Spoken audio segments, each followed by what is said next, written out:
سلام، وخت په خیر، ستړي مشئ. د کورنیو چارو سرپرست وزیر سراج الدین حقانی وایي افغانستان کې د اروپایي ټولنې له چارسمبالي رپیلا ایډیس سره یې راتلونکې میاشت په دوحه کې د افغانستان په اړه جوړېدونکې غونډې باندې خبرې کړې دي. یاد وزارت په یو خبرپاڼه کې ویلي چې اغلې ایډیس په دغه لیدنه کې د هرات زلزله ځپلو هېواد ته راستنېدونکو افغانانو ترڅنګ افغانستان سره د نورو بشري مرستو په اړه هم غږېدلې ده.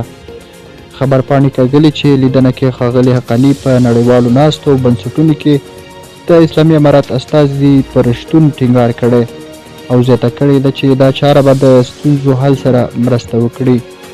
درنو لیدونکو له اورېدو مو مننه.